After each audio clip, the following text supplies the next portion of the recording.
People often say narcissists never pay the price. They lie, manipulate, destroy, and still walk with their heads held high, still adored, still trusted. But the truth is, no one escapes themselves forever. Some debts don't arrive right away, but they always arrive sometimes, not as thunder or punishment, but as emptiness. The universe has its own memory. The body, the mind, and society all record the imprints of what has been sown. A lie may pass, a performance may go on, but its energy always circles back sometimes after decades. And when the wheel of time turns to 60, the mask they once wore as a second skin begins to crack. The charm that once hypnotized others turns into exhaustion. The false charisma curdles into bitterness. Those who once surrounded them slowly realize they were never special, only skilled performers. With no one left to control, no one left to mirror, the narcissist stands before the mirror, and the mirror no longer reflects a beautiful image, only the self they have spent a lifetime running from. This is not karma in the religious sense. No lightning bolt, no hellfire awaits. This is psychological karma, the inevitable collapse of a life built on illusion. When a person spends their youth seeking admiration, validation, and control, death does not come only when the heart stops beating. It comes the moment no one looks at them anymore. 60 is not a fearful number. For a healthy soul, it's the season of peace, love, and wisdom.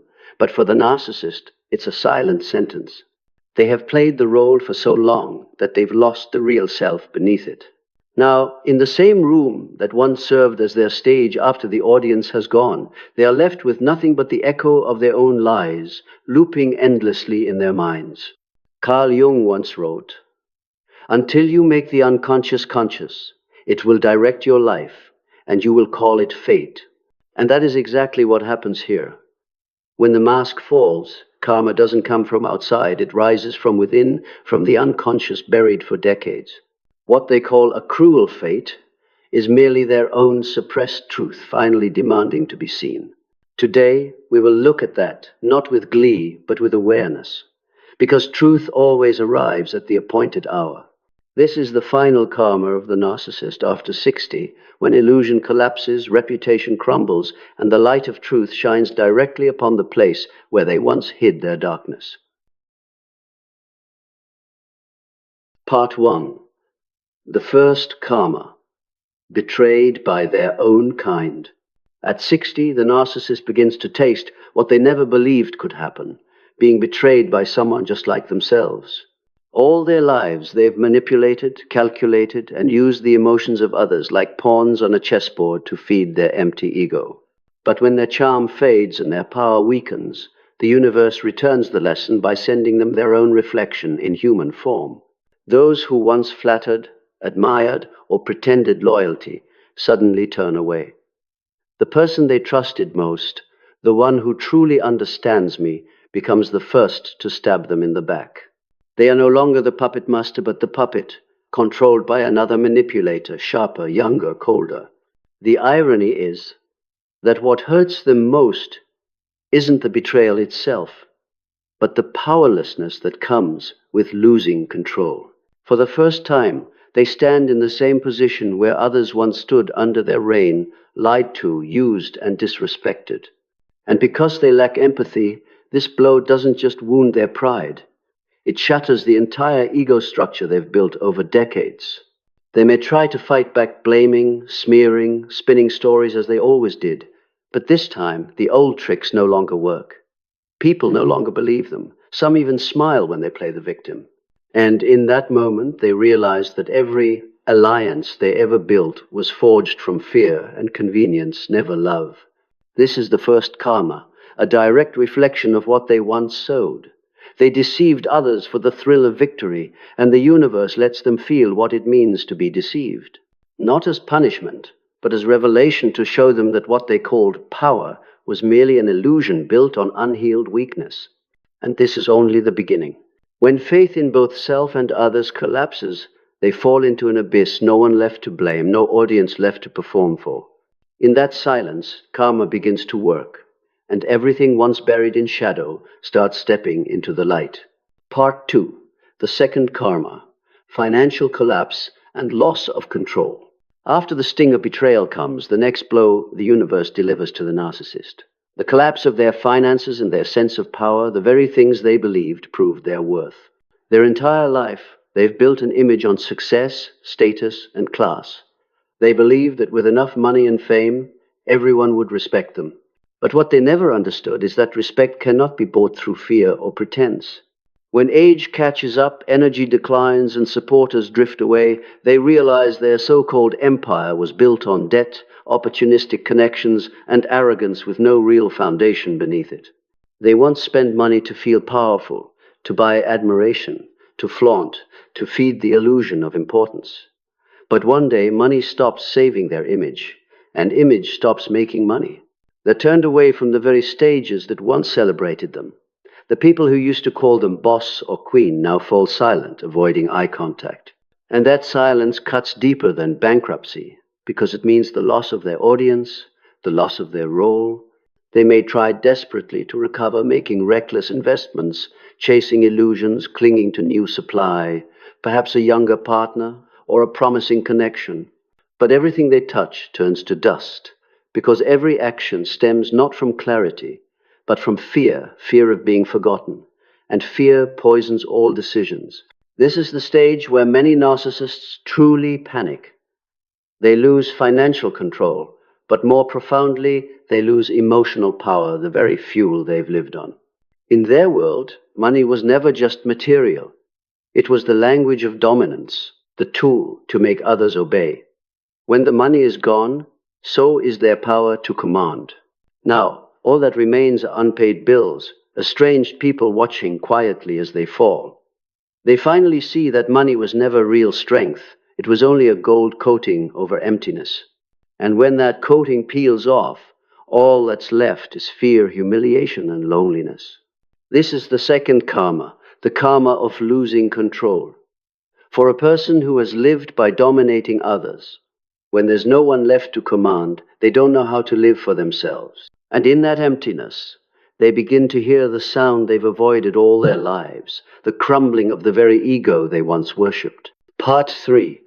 The third karma, isolation and being forgotten. There is no punishment more cruel than being forgotten. For an ordinary soul, solitude can be an invitation to reflect and heal. But for the narcissist, loneliness is a life sentence, because they cannot exist without someone to mirror them. They have lived entirely through the eyes of others, eyes of admiration, fear, or pain. When no eyes remain, it feels as if they are dissolving out of existence. At 60, that price arrives naturally, without anyone arranging it.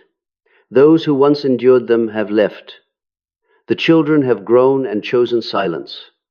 Friends are exhausted. The new lover only sees them as a fading story, retold by the past itself. They call, no one answers. They post, no one comments. They seek attention through drama, pity, or self-victimization. But the universe remains silent. And in that silence, they feel invisible for the first time. This is the bitter paradox. The one who did everything to stand out now faces the pain of irrelevance. Relationships once maintained through fear or obligation quietly dissolve, because when the benefit disappears, so does everyone else. They may still live in a large house, still carry the title of successful, but the air around them has grown cold. The phone no longer rings, dinners have no guests, and their stories echo only in their own mind. This loneliness is not just the absence of people, it is the collapse of identity. For the narcissist, the I exists only when there is a you to reflect it. When the other disappears, so does the self. And so, at 60, they begin drifting in an empty reality where no one confirms their existence. They speak, but no one listens. They cry, but no one comforts. They tell stories, but no one believes. Gradually, they become a ghost in their own life. They may attempt to regain attention through desperate acts, reviving the past, creating scandal, pretending to be frail. But the most terrifying thing happens. No one reacts. The world has seen through them, and indifference becomes the ultimate ending of their power. This is the third karma, the karma of emptiness. No punishment comes from outside, only silence spreads within. And in that silence, they hear the most dreadful sound of all. the echo of their own exaggerated ego, now reduced to a faint breath in an empty room. With no one left to blame and no one left to deceive, they are forced to face the only person they've ever truly avoided, and themselves. And that, finally, is where the real collapse begins, not as external ruin, but as the slow decay of the soul. Part 4, the fourth karma. When the body betrays the mind, when loneliness has seeped into the blood, when every bond has broken beyond repair, the body begins to speak. Because the universe doesn't punish with thunder, it does so in far subtler, natural ways. It makes the body mirror the soul that inhabits it.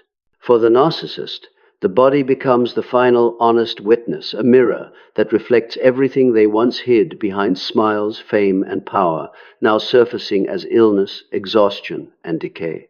Those who once knew them will say, "He used to be strong, confident, fearless." But then old age arrives, sleep becomes restless, anxiety takes root, the heart races, the stomach twists. They begin to live in a state of constant alertness, as if the world has turned against them. In truth, it is their own body paying the bill for decades of deceit and resentment. All their lives, they suppressed anger, denied fear, and never once admitted vulnerability. Every emotion buried deep turned over time into poison. Many develop heart disease, high blood pressure, joint pain, chronic insomnia, or, in worse cases, delusions, hallucinations, psychosis. The pains that medicine cannot cure are the cries of a soul that has been suffocating for too long. What terrifies them most is not the illness itself, but the collapse of the illusion of control. They can no longer command their body as they once commanded others. They cannot manipulate their own pain as they once manipulated the feelings of those around them. For the first time in their lives, they meet an opponent. They cannot conquer their own body. And in the sleepless hours of the night, fear returns. Fear of silence, fear of their own breath, fear of themselves. Because the body, once their loyal servant, has become the gatekeeper of justice, reminding them that no one escapes truth. Every lie leaves a trace in the cells. Every act of cruelty etches itself into the nerves, and when enough time passes, the body will speak every truth the soul was forced to silence. This is the fourth karma, the karma of the body betraying the ego. No one hurts them, they hurt themselves. No one imprisons them. They lock themselves inside a cage of flesh, blood, and memory. And only now do they realize the strength they once flaunted was merely a coat of paint covering a weary soul rotting slowly from within. When the body begins to collapse, the illusion of power dissolves. When sleep vanishes, every memory they tried to bury comes flooding back. And in that midnight moment, unseen by anyone, they finally face what they feared most themselves, raw, fragile, and completely out of control. Part 5, the fifth karma. Reputation in ruins, the mask falls. If the body is where karma rises in silence, reputation is where karma reveals itself in broad daylight. What they once guarded as treasure, the flawless image, the polished charm, the aura of authority now peels away like old paint from a wall. No one has to attack them. Time and truth are doing the work. All their lives, narcissists have invested more in illusion than in reality. They built their personal brand out of carefully edited words, twisted narratives, and moral performances disguised as virtue. But at 60, when strength and energy can no longer sustain the facade, the mask falls on its own. Those they once hurt begin to speak. Their children voice what they once silenced out of fear. Colleagues, friends, and former lovers piece together memories like fragments of a puzzle, and the completed image is not an icon to admire, but the portrait of a soul destroyed by its own delusion. What breaks them is not hatred, it's awareness. When the world stops believing in their false persona, their power evaporates instantly. They keep retelling the old stories of achievements, sacrifices, betrayals, but their voice now echoes into nothing. Collective silence becomes the final courtroom where they sentence themselves. Many narcissists at this age spiral into panic about their reputation. They scramble to restore their image, invent new glories, or blame aging, society, or changing times. But the universe is orderly. Every lie, when carried far enough, circles back home. And when no one believes them anymore, their words lose all power like a broken prop on an empty stage. This is the fifth karma, the karma of exposure. What they once used to hide now becomes evidence. The name they worship becomes a burden. And the deepest pain is not being hated, it's being truly seen. No more makeup, no more spotlight, no more audience to buy the act. The world begins to feel foreign. The applause has ceased. The doors once open, now closed. But the tragedy doesn't end there. Because once reputation collapses, the inner darkness is finally freed. And that is when they must confront the deepest karma of all, not from the world outside, but from the depths of their own mind. Part 6, the sixth karma, the rising of the inner darkness. When reputation crumbles and the mask is gone, the narcissist is forced to face the one place they feared most, their own inner world. With no external light to illuminate it, the darkness within begins to rise, the darkness they've been running from for decades. And this is the true sentence of karma, the raw confrontation with one's own soul. In youth, they could cover the void with work, passion, fleeting romances, or social applause. But when all of that falls away, when there's nothing left to manage, no one left to control, the emptiness expands, swallowing every sound. They begin to hear the faint echo of their own voice, fragile, trembling, begging to be acknowledged, to be loved, but they no longer know how to listen. This is when their psyche begins to fracture. Repressed memories, buried fears rise like ghosts. They dream of those they hurt, see the resentful eyes of old lovers, the cries of children, the lies they once told. By day they deny it, by night they cannot. Darkness doesn't need light to find its way, it remembers the path home. Some fall into depression, some into paranoia. Others cling to extreme religion, convinced they are cursed. Some seek redemptive relationships, only to repeat the same pattern: love, control, betrayal, loss again and again. But this time, they no longer have the strength to restart. Each repetition drains another fragment of their soul. What makes this stage so tragic is not the suffering itself, but the inability to face the truth. Their whole lives they've projected blame outward, refusing responsibility. Now, with no one left to blame, everything collapses inward, and their mind, fragile yet proud, cannot bear the weight. In panic, they lie even to themselves. I wasn't wrong, I just trusted the wrong people. But deep down, the buried soul begins to scream. It refuses to stay silent. It demands to be seen, forgiven, healed. And this is when true karma unfolds not from outside, but from within. Inner darkness is not an enemy. It is a mirror of justice. For the narcissist, it's a path with no escape. Every lie they once cast into the world now returns as a whisper inside their head. You never deceived them. You only deceived yourself. This is the sixth karma, the karma of awakening through pain. A rare few may surrender and awaken, but most do not. They drift among the ruins of their past, unable to tell what is real and what is false. And when they look into the mirror, they no longer see a familiar face, only the empty eyes of a soul that has lost itself. Part 7, the seventh karma, when the soul abandons the body. There is a moment in a narcissist's life that few ever speak of, yet those who have witnessed it can feel it unmistakably the moment their soul leaves. It is not physical death, but the death of inner light, when life, energy, faith, and humanity withdraw, leaving behind an empty shell that functions only by habit. At 60, if they have spent their entire lives hoarding attention, manipulating emotions, evading accountability, and living only for themselves, the soul eventually reaches its limit. For the human soul, even when buried, still carries an instinct toward goodness. When forced to live in falsehood for too long, it separates itself to preserve its essence.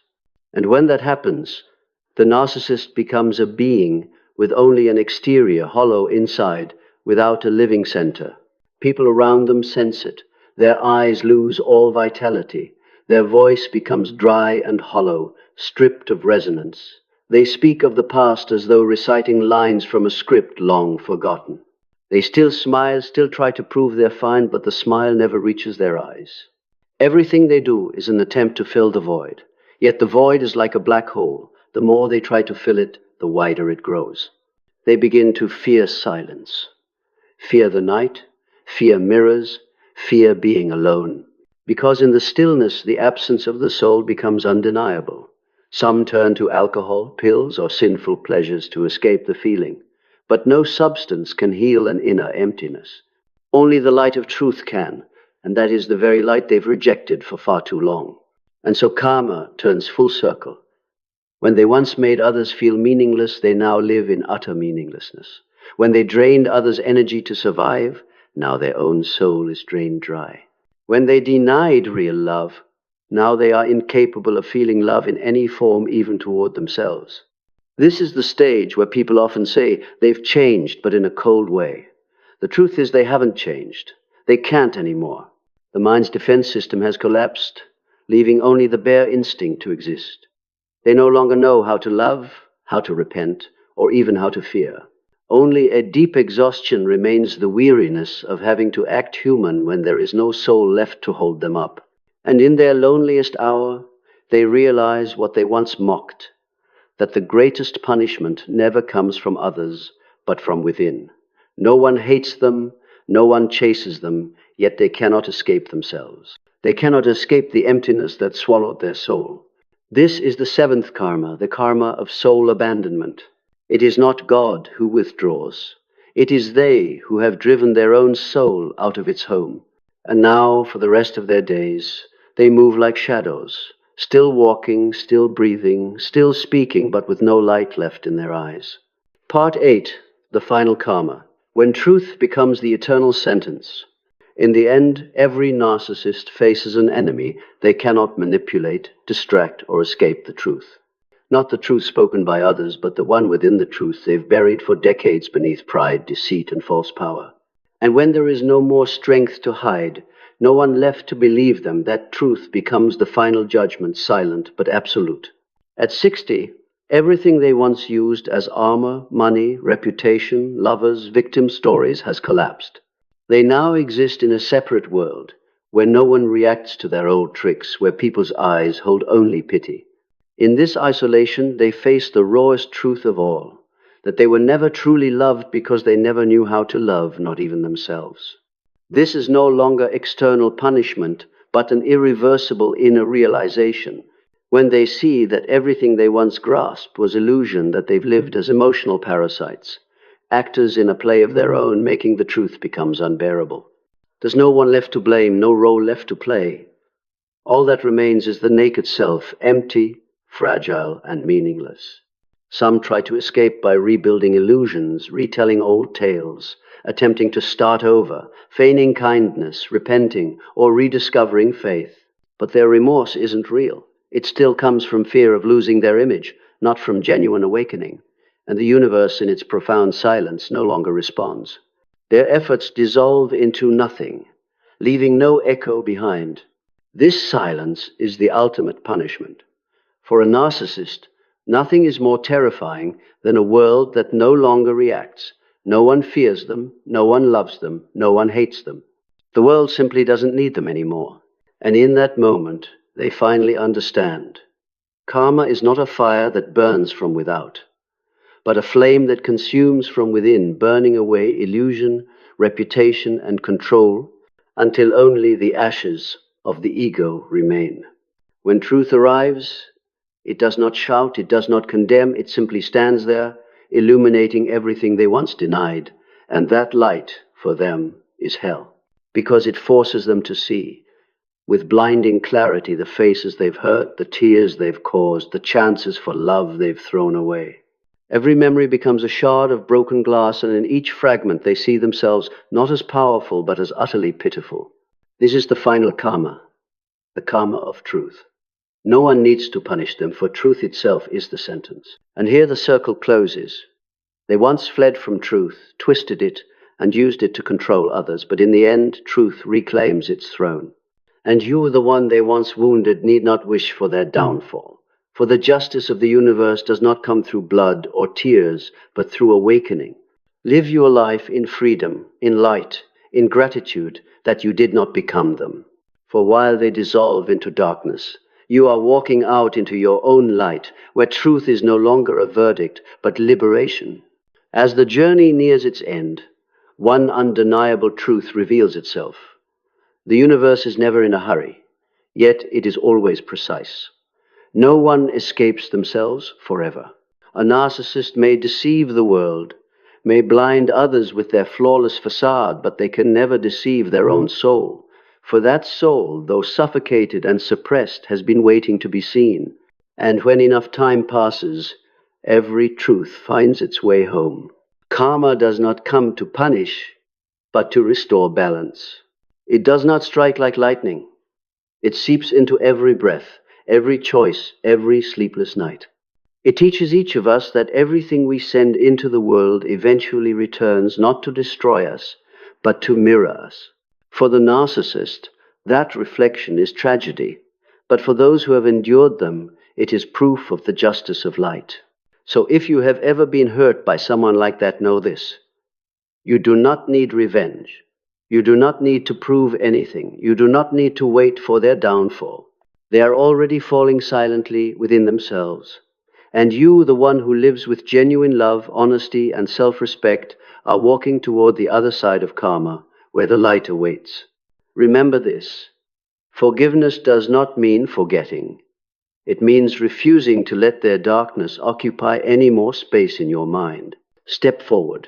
Live, create, love, heal. For true victory is not that they pay the price, but that you are no longer bound by that past at all.